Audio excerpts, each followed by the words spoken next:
Okay, sa mga umiinom ng amlodipine, papanoorin nyo to para sa high blood. Linya natin to bilang internist at cardiologist. Marami nagtatanong sa akin. So, paano dapat ang tamang pag-inom? Sino dapat uminom? Favorite kong gamot ito. At sino yung bawal uminom? Diba?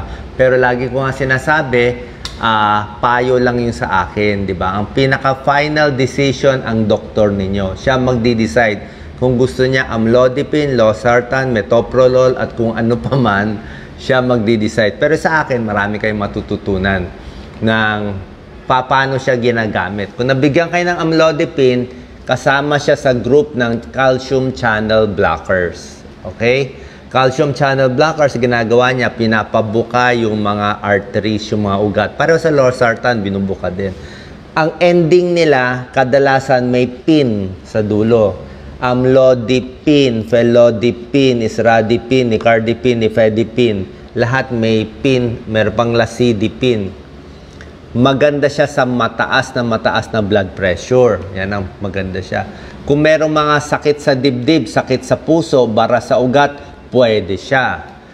Mahina puso, irregular heartbeat. Yan. Pag irregular heartbeat po, pwede rin siya. At sa mga sakit na kumikipot, yung mga ugat, pwede rin siya. Okay? Kailan siya ginagamit? Katulad nito, yan po ang generic. Ang gusto ko rin sa amlodipine, may generic po siya. So, ibig sabihin ng generic, mura. Mabibili nyo, actually, pag maramihan, baka 2 piso, 3 piso lang. Nakakababa ng blood pressure, pampaganda ng daloy ng dugo, pati sa puso. Yan, no? Kung sumasakit ng dibdib, pwede ito. Pinaparelax niya ang puso, mas hindi napapagod, dumadami oxygen supply sa puso, yan, no? Dinadilate niya. Pati yung mga arteries natin sa katawan, binubuka niya, kaya yung blood pressure nyo, kung 160, inom kayo nito, bababa na yon. Maganda po to, mabilis bumaba. At isa pang gusto ko sa amlodipine, mahaba yung half-life. Yun ay naaral namin. Ibig sabihin, pag ininom mo yung tableta, almost 35 hours, may epekto pa. So, 1 day, 1.5 day, may epekto pa yung amlodipine mo. Hindi tulad ng ibang mga gamot na short lang. Mga captopril, losartan, kailangan 3 times a day pa. O yung iba, diba? Merong mga iba, short lang ang epekto. Ito mahaba. Kaya kahit makalimutan mo sa araw, may epekto pa. Malakas siya. Ano advantage niya? Konti lang ang side effect niya. Okay? Hindi ka manghihina, walang problema. Hindi ka magogroggy, hindi malalasing. Yung iba kasi medyo nakakaantok eh. Pwede sa may hika. Pag may hika kasi medyo bawal yung mga olol. Metoprolol, propranolol, medyo bawal. Pwede sa may masakit ang dibdib, wala rin problema. May bara-bara yung ugat, maganda pa rin siya. At ito, favorite. Ayan, sa mga nakikinig, kamusta sa mga lalaki? Favorite to ng kalalakihang gamot, amlodipine. Dahil malakas pa sa sex, walang problema. Ibig sabihin, hindi masisira ang sex life nyo. Diba? Kaya maraming tao ayaw uminom ng mga olol, mga metoprolol, propranolol. Sasabihin nila, ano dok, baka masira sex life ko eh. Pero anyway, sa tingin ko kung makakahina man siya, konti lang naman. Baka it's all in the mind. Pero ito, walang problema yan. Sa buntis, papacheck nyo pa rin sa doctor. Usually, nililipat, pero hindi siya ganun kasama.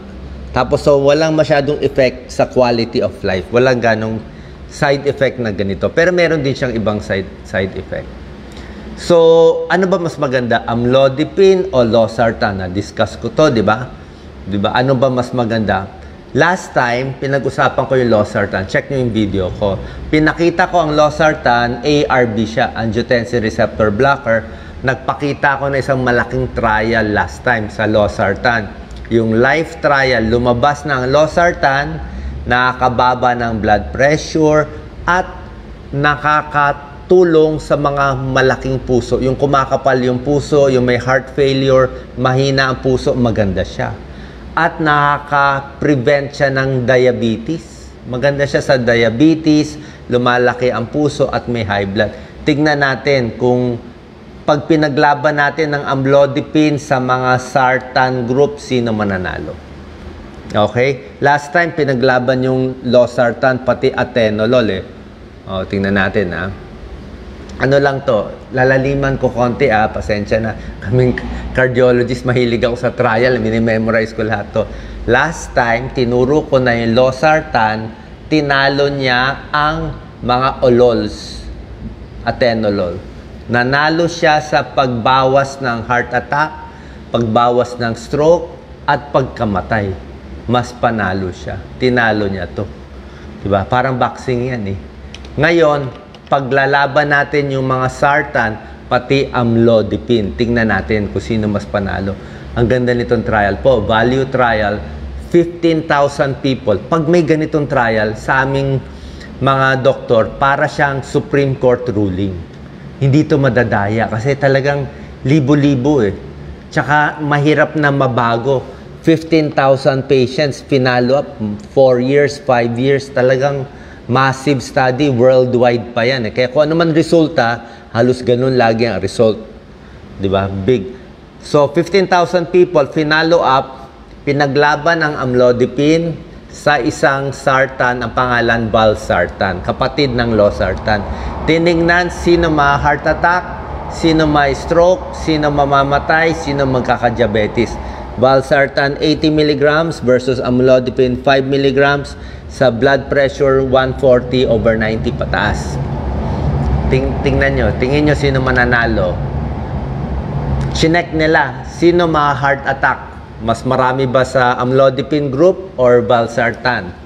Tingnan nyo, after 1 year, dikit ang laban. 2 years, dikit. 3 years, 4 years, 5 years, patas. Tabla sila. Parehong maganda, amlodipine and valsartan, magpabawas ng heart attack at pagkamatay. Pag hindi uminom ng gamot, ganito yan. Maaga namamatay. Usually, 9 years earlier namamatay. Ganun po yun. Kaya nga sa abroad, sa US, sa Japan, maraming gamot, mahaba buhay nila. Nakaka-100 yan. Sa Pilipinas, 70 lang ang life expectancy natin dito on the average. Check nyo po. Diba? Kaya nga maganda itong mga gamot. Sabi ko lang, mabigyan lang natin ng murang gamot yung mga probinsya. Nako, bagsakan lang natin libong libreng gamot. Haba na buhay niyan eh. Diba? Ganun lang kasimple yan. Mura pa to. So, nung pinaglaban yung amlodipine sa valsartan, chinek nila sa diabetes. Diba? Diba magaling ang sartan sa diabetes? Ang nanalo ay panalo ang mga sartan. Ang nakakainom ng valsartan ay less magkakaroon ng diabetes in 5 years. 13% lang nagka-diabetes. Yung mga naka-amlodipine, 16%. So, kung takot kayo sa diabetes, medyo mataas ang blood sugar, mas maganda yung mga losartan at ibang sartan. Okay? Sabi ko sa'yo, tabla dito. Pero hindi pa tapos ang usapan. Tingnan natin sa lakas ng magpababa ng blood pressure. Yan ang gusto natin, di ba? Sino mas mabagsik, magpababa? Lagi ko sinasabi, pinakamalakas tong amlodipine. Tingnan nyo, blood pressure. Yan, no? Sa amlodipine, from 155 on the average, libo-libo tong chinek, mas bumaba ang blood pressure. Oh. Pag amlodipine, ang systolic, yung 140, naging mga, yan, no? 155, napababa ng mga 135. Ang valsartan, medyo nahuhuli konti. Sa diastolic, mas bumaba din sa amlodipine. Panalo na naman siya. Panalo siya ng mga 2 points. Kaya nga sinasabi ko, kung kayo ay talagang super high blood, 200 ang BP, matigas ang ulo, amlodipine, kaya yung blood pressure nyo. Pag naka-losartan kayo, medyo mas mahina. Although, maganda nga siya sa may diabetes. Tsaka maganda rin siya sa kumakapal ang puso. Tinuro ko dati yan. O, tingnan natin to Pasensya na, medyo malalim to Medyo malalim pero sisimplihan ko. Kasi kaming mga mahilig ako sa ganito Ito yung Supreme Court namin, evidence-based medicine. Kakayanin nyo to. Ang ibig sabihin lang nitong linya, sa 15,000 people, pag nandito yung linya, nandito yung blue, panalo ang valsartan. Pag nandito sa may kanan, ang blue, panalo ang amlodipine. Tignan mo sa diabetes. Pag may diabetes ka, pang valsartan ka, panalo. Kung may heart failure ka, lumalaki ang puso, tulad ng tinuro ko last time, panalo pa rin ang valsartan. Kung kumakapal ang puso mo, may left ventricular hypertrophy sa 2D echo. Pero, kung gusto mo mas malakas bumaba yung blood pressure, para hindi ka ma-heart attack, para hindi ka ma-stroke, kita mo, mas panalo si amlodipine. Kasi nga, bakit siya mas panalo? Kasi mas malakas siya magpababa ng blood pressure. Mas hindi naman na-stroke dito yung tao. Kaya yung iba gusto, edi i-combine nyo na lang kung gusto nyo. Pwede rin naman. Nakita nyo ha? So ano pagpipilian nyo? Bahala ang doktor nyo. Siya magdi-decide. Meron din namang side effect ang amlodipine. Ano yung pinaka-common na side effect? Yung pagmamanas. Bakit ka nagmamanas? Kasi nga, pag may naka-amlodipine, lagi kong sinasabi, titingnan ko ang paa, manas ba? Kasi nga, sa lakas niya magpabuka ng mga artery, lumalabas din yung mga fluid sa paa, nagmamanas. Sa lakas niyang magpababa ng blood pressure, magpabuka ng artery, namumula-mula na yung muka. Nagpa-flashing.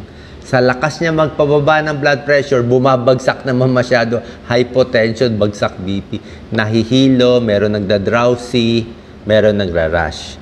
Ang dosis ng amlodipine is, ako minsan nag-start ako, di ba, 5 milligrams ba? Pag mahina lang, pwedeng kalahati lang. So, 2.5. Pwede kang 2.5, kalahati ng 5. 5 maximum is 10. Ha? 10 milligram ang highest dose ninyo. Huwag nyo na dagdagan. Bawal po. Ha? Sabihin mo, gusto mo 15, bawal po, overdose yun. 10 milligrams, malakas na yan. Pag hindi pa nakuha sa 10, dadagdagan ng ibang gamot. Pinapakita ko lang dito, pag ang dosis mo mababa, 2.5, konti lang ang manas, 1.8%. Pag ang dosis mo 5 milligrams, 3% may manas. Pag 10 milligrams, 10% may manas. Kaya pag may nagmamanas, sabihin ko, bawasan na lang yung dose. I-5 na lang, i-half, dagdagan na lang ng iba. Pwedeng dagdagan ng losartan, pwedeng dagdagan ng pampaihi, meron din kami ibang combination. Okay? Ito yung binibigay usually. Yan, ito. So, in summary, maganda to prevent diabetes, nakakapabagal ng diabetes. Sa makapal ang puso, maganda mga sartan. Pero pagdating sa lakas ng magpababa at wala ganong side effect, ang side effect lang niya yung manas. Mas maganda to. I-add ko na lang bawal to ipagsabay sa Viagra sa mga lalaki. Kasi nagpapabuka na nga to ng ugat. Sasabayan mo pa ng Viagra na nagpapabuka, baka sumobra buka yung mga ugat. Okay? So ending natin, consult your doctor. Sana po nakatulong tong video natin para sa inyo. May questions, Doc Lisa? Yes. Pwede daw ba? Yung iba daw kasi, combination, may losartan plus amlodipine. Pwede naman, pero dapat naman isang gamot lang kuha na. Oo. Pag ako, pwede na isa. Dapat kung mataas ka, kuha na sa isa. Kasi pag ko-combine nyo siya, merong mga nabibili. May nagtanong kanina, Doc, yung doktor ko, binigay niya sa akin combined. Di ba? Merong mga combined. Tatawa si Doc. Okay lang naman mag-combine kung gusto nyo. Pwede naman. Sabi ko, sundin nyo, doktor nyo. Pero kung gusto nyo, mura. Sa mga walang pera, takot sa rising prices ngayon, mas mura ang generic na solo nito. Di ba? Paliwanag. 5 pesos lang yan. Ito, mga 4 pesos lang. Solo lang nito. Pag generic nito, 5 pesos, 5 pesos, baka 10 pesos ka lang. Pag kinombine yan, imbis na 10 pesos, baka 30 pesos ang halaga ng gamot. Presyo lang ang kalaban. Yun lang. Yung iba lang, pareho ba ng Basalat ang amlodipine? Brand siya. Maraming brand to. Basalat, Norvas ang pinakasikat na brand dati. Pero ngayon, sa akin okay na yung generic. Kung may pera kayo, gusto nyo branded, walang problema. Gusto nyo ng hamburger sa hotel, walang problema. Kung gusto nyo hamburger sa Jollibee o sa McDo na mas generic, okay na rin yun. Mabubusog na rin kayo. Gano'n, pareho lang ba? Sa akin, pwede na to. Lalo na kung kulang ang pera nyo, araw-arawin nyo, mas okay na to. Pero tinuturo ko sa inyo, kung makukuha ng pampapayat, bawas alat, okay din yon kung kaya nyo. Pero kung tumatanda na tayo, may lahi tayo ng high blood, malakas po to. Tulog ang blood pressure dito. Dito talaga malakas. Less heart attack, less stroke dito. Diba? So, ang doktor na magdi-decide. Yes, Doc Lisa? Yes. Turuan mo sila. Alin Turuan. yung generic, alin yung brand. Na ang gamot nila ay dalawa ang pangalan. Okay. Hawakan mo, Doc Lisa. Yes, dalawa yan. Isang generic para marinig din yung boses mo. Ito, generic to. Generic to lahat. So, wala ko yung na-advertise. Generic yan. Oh, ito, maraming pangalan. May Vasalat. I-check nyo. Pag nakabilog yan, oh, nakasulat yan ng doktor, ito yung generic. Pagdating nyo sa Mercury o sa Watsons, pwede nyo naman i-shift. Sabi mo, mahal yung brand na binigay. Palitan natin mas mura. Ito, may Cozar, may iba. O, pwede nyo palitan ng mas mura. Ito, marami ding brand. May Neo Black, may Betalock, mas mahal. O, so, okay lang sa akin. Basta pag walang pera, doon tayo sa generic. Okay na po yan. Hahaba na buhay nyo dyan. Sure na tayo. Pero kung mayaman-yaman kayo, gusto nyo branded na gamot, pwede rin naman. Nasa sa inyo naman po. Pareho ba ang nifedipine sa amlodipine? Malayo. Hindi. Pareho siya. Pareho siyang calcium channel blocker. Pareho ang epekto. Kaya lang ang nifedipine, ang problema, luma na yun, di ba? Nung nasa medical school pa ako, kailangan mo inumin 3 times a day. Tsaka, mga 8 hours lang epekto, biglang bababa yung blood pressure. Ito mas maganda, mas swabe. Luma yon, iPhone 1 yon. Ito, iPhone 10 na. Okay? So, yun lang po. Final question, Doc Lisa? Okay din. Nabanggit mo na, Doc Willie, yung losartan. So, sa mga nagtatanong po ng losartan, i-search po natin. Yes, may Ginawa video pa tayo. lang ni Doc Willie losartan na Yes. video. Short na lang, mataas na mataas ang blood pressure mo, mas gusto ko to. Lalo na sa matatanda, alam mo, minsan nagsisisi ako minsan sa ilang patient na may konting manas, tatanggalin mo to, tapos na-stroke. Yung ganun ba? Kasi minsan nagalit ka, nainitan ka, napawisan, uminit ang ulo, biglang tataas yung blood pressure. Dito kasi mas controlled siya eh. Nakita mo naman sa trial, mas hindi na-stroke. Kaya yung iba takot sa manas, malilipat mo dito sa mas mahina. 'Di ba? Pero pag dito naman mas mahina, baka wala naman ngang manas. Ang problema nga, may other benefits. Kaya nga timplahan, tinitimpla. Minsan kino-combine, pwede rin yun. Pero ako, kung makukuha ng isa, mas madali sa pasyente isa. Alam niyo naman, yung mga Pilipino, makakalimutin. Isang gamot, nakakalimot na, gagawin pang dalawa. And lastly, pag nakalimutan nyo yung gamot nyo today, tomorrow, wag mong doblehin to. Kasi ang maximum niya 10 lang. Hindi mo pwede i-doble. Maximum nito 100 mg. Walang doblehan. Kasi pag dinoble mo, baka ma-overdose ka. Okay? Sana nakatulong tong video. Mura lang yan. Pa-check tayo sa doktor nyo. Sure tayo, makakahaba yan ng buhay ninyo. God bless po.